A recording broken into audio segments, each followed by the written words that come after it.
Supercharged автомобиль дэлгүүд байна. Энэ бол McLaren 720S. McLaren-ы үүссэн түүх нь ер нь бол маш сонирхолтой. Бусад машинууд шиг гудамжинд нийтэд зориулж хийсэн машин биш. 1963 онд Нью Зеландын иргэн инженер өөрөө маш уралдааны хоббитай Bruce McLaren гэх хүн бага нэгэд F1-т уралдахаар бүтээн байгуулж исэн бол 1966 онд Ford-ийн хөдөлгүүрийг ашиглаж уралдаанд оролцож исэн юм байна. Одоо хүртэл McLaren-ы ялалтын тоосч үзвэл 183 ялалттай байдаг. Тэр нь номер 2-т жагсагддаг бөгөөд номер 1-т мэдээж Ferrari байд юм байна. Ford vs Ferrari гэх кинон дээр GT40-оор Ferrari-гийн олон жилийн ялалтын стрикийг нэвтгэхийн тулд Ford маш их мөнгө зарсан байдаг. Тэрэн дээр дурддагдаагүй нэг зүйл гэвэл Bruce McLaren нь тэр машины төгс болоход нэг тусалцаа үзүүлж ирсэн байна. Яг юу гэдгийг мэдэхгүй байна. Гэхдээ үзэж шинжиж өгч ирсэн юм уу мэдэхгүй. Ер нь бол оролцоо орж исэн гэж байна. Яг энэ 720 нь бол өрсөлдөгч машин буюу Ferrari 488 GTB, Lamborghini Huracan гэх машинуудтайгаа харьцуулбал хамаагүй хөнгөн. Дунджаар бараг 200 кг-аар хөнгөн гэсэн үг. 1280 кг хэмжээтэй rear mid engine буюу хойно дунд гэж яригддаг мотор нь энд V8 2 турбо хөдөлгөөртэй байдаг. Энэ 720 морины хүч гаргадаг гэдэг нь нэрнийх нь утга учирыг агуулж байгаа. Харамсалтай нь энийг тийм амархан сөхөж моторыг харж болдгүй юм байна. Хойноос нь ямд нь бол нэлээд дээрээ гарч ирж байгаа. Тэгжиж бусад машинаас арай илүү чанга юм шиг санагдаад дээр болохоор тийг санагддаг юм болов уу гэж надад бодогдлоо. Энэ хойдлын диффьюзерээс нефт ингэж агаар маш сайн агаараар бөксөө дарах зорилттой бөгөөд нэг онцлог нь гэвэл энд нь шууд хороопно хойно ил харагдаж байна гэсэн. Энэ яадаг учиртай болоо гэхээр мэдээж мотор нь хойно олшоор хойно дагаж ирж байгаа. Гэхдээ юу яадаг гинэ. Юм хом хийхэд айгүй амарл болдог гэж байна. Maintenance засвар юу хийхэд энэ хороп нь хойно байвал маш их амар болдог гэнэ. Хороп нь мэдээж 7 араатай dual clutch. Хойно мотортой болчоор машинууд хөвчлэн эндээ ийм том air ventтэй байдаг. Одоо жишээл Lamborghini Aventador ч юм хойно моторлого амар их агаар сорих зорилттой. Энэ яг ил биш болохоор хойтлын өгзөг хэсэг нь айгүй гоё үзэсгэлэнтэй гоё харагдаж байгаа. Миний Kozone бүтэн carbon гэдэг нь ямар учиртай байсан бэ гэхээр одоо энд ингээд харагдаж байна. Яа, хатуул юм байна. Тэгээд яаж агаараа энэ мотор руу сорох хэрэгтэй байсан бэ гэхээр энэ хаалганыхын дотор нуухаар эндээ интеркулер нь харагдаж байгаа байхгүй. Нэг интеркулер нь харагдаж байна. Тэгээд хаалгаа ингээ хаагаад дээрээс нь ингээ сайн харангуут энэнгээр хаалгаа хаагаад дээгүүр нь сайн харангуут энэнгээр ингэж агаар ингэж орж ирж байгаа. Гэж. Тэгээд дуусахгүй. Бас энэ доороо байна. Энэ хараа. Доор ингээ нуух хаалганыхын доор энэ зураасны доор ингээ нууцсан юм шиг. Харангуут амар гоё деталь байгаа. Энэ бас ингээд агаар хайшаа торомзрог орж байгаа юм болоо гэж бодож байна. Бас интеркулер байна. Интеркулер. Тэгэн гот энэ урдаасаа ингэж гүүпрээр орж ирж байгаа агаараа ингээд бас хаалганыхаа доогоор ингэж гарч ирэх агаарын шийдэл гарч ирсэн. Йоо. Ялч уралдааны машин хийдэг хүмүүс ихтэй. Нэг ялгаа нь мэдэгдээд байгааз. Бусад GT машинуудыг бол ингээд бэж болох бүх юм ашигласан чинь. Капотон дээр ийм хоёр air vent байна. Энэ бол цаагаараа битүү юм байна. Яг наана юм битүү ш. Цаагаараа нэг юм жоохон зайтай битүү гэдэг юм байна. Хамгийн гоё нь LED гэрлээ ингээд хоёр талаар нь салгаад бас дахин интеркулер.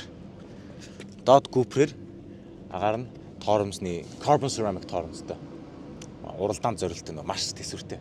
Халуунд ингээд уламл ирчээ алддаггүй тийм гоё торомстой. Тэгээ тэрийг ингээд хөрөх зорилттой гүүпрний доогоор бас нэг air vent явж байна. Day running light буюу яг LED гэрэл нь энэ гэсэн үг. Энэ тэгээ их гэрэл нь энэ дээрээ. Амар үзэсгэлэнтэй. McLaren ер нь бол урдаа барьдаг. Айгүй урдаа барьдаг машин. Одоо энэ дээр чинь GT3 гэж байдаг, Lemon Edition гэж байдаг. 1280 кг хэмжээтэй мөртлөө 720 морины хүчтэй. Тэгээд ийм их downforceтэй ингээд амар явдаг машин байна. Би сая жоохон унж үзэхэд л бүр ингээд салгаж ш. Тэгээ хоёр турботой, турбон ингээд valve timingтэй ер нь яадаг систем юм мэдэхгүй энэ бүр ингээд зөв жинхэнэ галзуу солиотой уралддаг хүмүүс юм. Олон жилийн хөдөлмөр гарч ирж байгаа. Тэгээ McLaren чи 1966 онд Ford-ийн моторыг ашиглаж уралддаг гэсэн гэж байгаа. Тэгчээд 1992 онд анхны машин McLaren F1 гэдэг Elon Musk авдаг. Амар үнэтэй. Тэр чинь тэгээд рекорд хамгийн хурдан машины рекорд эвдсэн гэж байна. Майлаар нь бодож үзэхээр 240 гэж байгаа. Километрээр нь 384 км цаг хүрсэн. Дэлхийн хамгийн одоо хурдан машин гэдэг рекордын эвдэхийн төлөө тэр машиныг босгож гарч ирж байсан гэсэн. Би зөв санаж ивэл дундаа судалтай байдаг шүү. Тэр F1 нь. Тэгэн гут им ил юу байхгүй. За тэгээд хаалганы нэг онцлог нь гэвэл хаалга айгуу гоё онгодог. За энүүнгээрээ ингээд салаад дэшээ ингэж онгоох уу гэхээр үгүй. Тэгээд зүгээр энүүнгээрээ ингэж butterfly онгоох гэхээр үгүй. Энэ бүр яг утгаараа butterfly бүр юм. Дээвэртийг ингэж онгоод. T-bar. Дундаа ингээд энэ T ингэж үлдэнэ гэсэн үг. Тэгэхээр T-barтай. Тэгэхээр яг дээврийн онгодог машин шиг биш. Яг бүр бас back ингээд юм авч үлдээд бат бөх байж чадчихна гэдэг байхгүй. Коцон бат бөхөр ингээд үлдээд. Тэгээ хажуу талаас нь ингээд carbon харагдав л да. Харах юм дуусахгүй юм сонь өнцөг амар олон деталь амар их хөрөнгө мөнгө зарсан машин байгаа байхгүй. Ингээд air vent яваад энд мотор нь ингээд нэвт харагдаж байгаа гэсэн үг. Энийг бол авахд нэг сервис хийхдээ л авах хэрэгтэй байлээ л дээ. Тэр нь бол хоёр downpipe катализатор нь ингээд харагдаж байна. Хойноос нь бол үзэх юм дуусахгүй байна яалтаж. Энэ нэг гэрэл байсан те fog light. F1-ийн машин шиг юм fog lightтэй энэ улаанаар ингээд ас тийм л бороо. Нөгөө бороонд яг аюулгүй байдлын зориулттай л та гэхдээ ингээд бас энэ машин дээр оруулсан аюу гоё харагдчихлаа. Nürburgring номерын суурь нэмэх 20 horsepower. За яаж суух вэ? Хэрхэн яаж McLaren суух вэ? За ер нь бол ихэвчлэн бөксөрөөс бол зүгрүүдэг. За би бол туранхай учраас яаж сууж болно. Гэхдээ бөксөрөө суу зүйсэр нөхцөлч. Ингээд суулах ямар байдаг хэрвээ та McLaren-тай болвол. За салоны хувьд гэвэл жижигхэн touchscreen дэлгэцтэй. Хит жижигхэн шид томч яг л болж байна л та. Товчнуудын хувьд гэвэл яг бүгд жолооч руу суурилсан. Drive нь энэ дээрээ, дуур нейтрал, ухрах, аварах, тэгээд хамгийн доор нь launch гэж байна. Launch control ойлгомжтой. За active aero гэдэг дарангуут хайтлын спойлер нь торомслох үед ингэж урагшлаад хааслах үед буугаад нэг active гэсэн үг ойлгож байгаа шүү дээ. Тэгэхээр салхины ерөөсөн уралдааны машинууд салхиар л за тэр жоохон. За асааж үзэхийн тулд тоором загшгээд энэ том улаан тавчийг дарддаг. Асахгүй байна. Одоо асч. За өрүүлний хувьд нэм carbon fiber оруулахтай carbon fiber paddle shiftтэй Alcantara мэдээж Alcantara байдаг шалтгаан нь гэвэл гар хөлөрсөн чи яасан ч одоо нөгөө гар халтрахгүй байх зорилттой байдаг тийм ээ.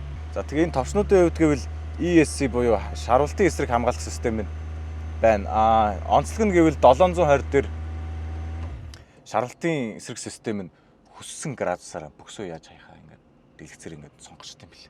30 градустай ингэж хаяад traction ингээ ханаад буцаад тэгшилж болно. Бүр тултал нь яачих юм бол ер нь бол тултал нь тэгээд яаж гэж градусаар таруулаад дэрвэлж чаднаа гэсэн үг.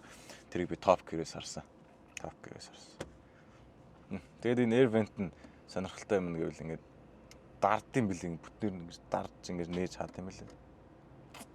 Тэгээд хүмүүс за нэг шүүмж өгдөг McLaren дээр маш том шүүмж өгдөг. Салоны материалын чанар маш том шүүмж. Тэгээд жоохон шалгаж үзье.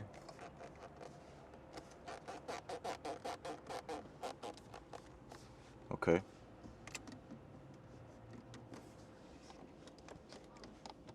Ер нь бол яг бүр ингээ гадаад бичлэг шиг бүр амар салж унаад байгаа юм алга зэрэг. Гэхдээ ер нь бол жоохон хөдөлгөөн байх хэвэл байд юм байна. Дундаа нэг ганцхан кап холдортой.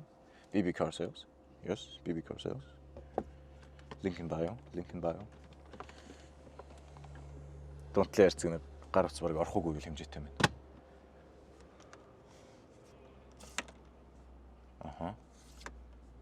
Ганц гоё юм гэвэл Өрүүл дааш нь ер нь юм жоохон намхан. Нэг өөр ийм биш. Ламбоч бол ер нь жоохон ийм билээ. Ер нь юм харагдахгүй. Энэ нь бол жоохон доошлоод өчгөр бас айгүй их юм хардсан юм байна. Хамар нь ингээд доошоо гоё харагдаад. Үзэгдлийн хувьд бол их зүгээр юм байна. Тэг гоё юм гэвэл дээр ингээд цонхон дээвэртэй явагддаг байна. Хаалга нэг хэсэг тийм ээ. Хаалга ингэж юм.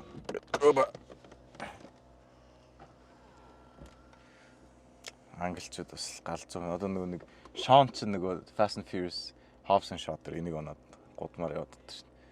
Гэтэ энэ бол амар явдаг юм шиг турбо буст. Онж явж үзцгээе.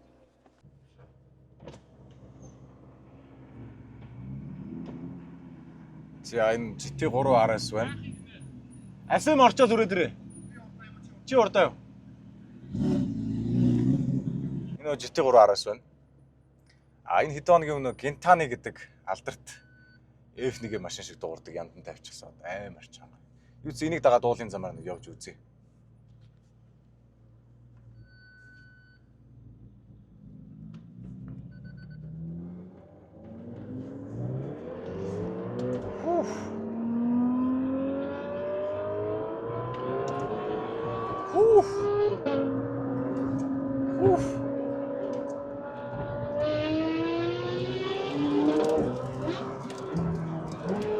Араа бол бүр амар урдан солигдсон. Dual clutch гэдэг яалч үтгэл. Бүр фүн.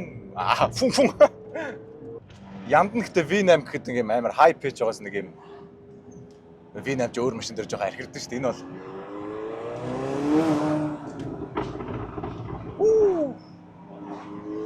бол энэ спойлер хөдөлгөөд энэ хардаа.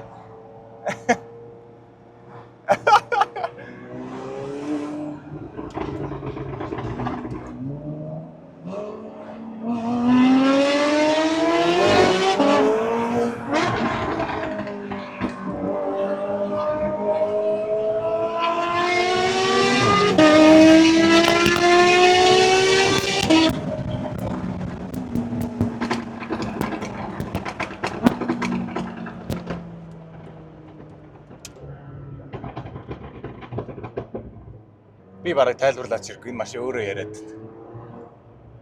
Турбон шүгэлдээд байна те.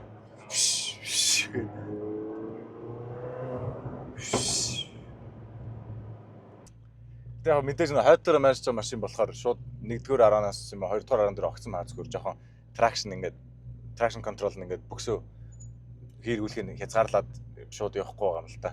Жоохон ингээд цаг алдаад байгаа гэсэн үг. Дөрөв дугаар марждаг машин шиг шууд ингээд амар launch control байхгүй. Гэхдээ 720S-ийг бол яг roll race буюу одоо хурдны зам дээр 60 км/цагаас 80 км/цагаас дээшээ явж байхдаа уралдаж байгаа машин бол гүцэх машин маш ховор. Суперкаруудаас.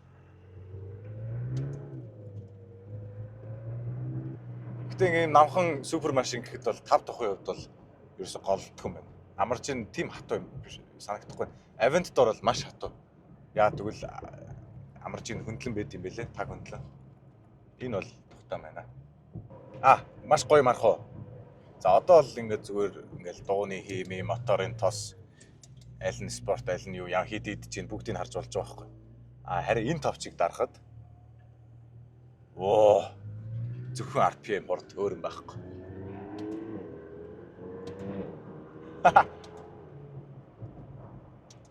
Энэ гоё. Анхаарал сарних юм байхгүй. Ямар нэгэн тэмдэг юм хүм бичиг гарч ирж юусэн анхаарал сарних юм байхгүй. Яг л уралдааны машин юм шиг. McLaren bro, McLaren.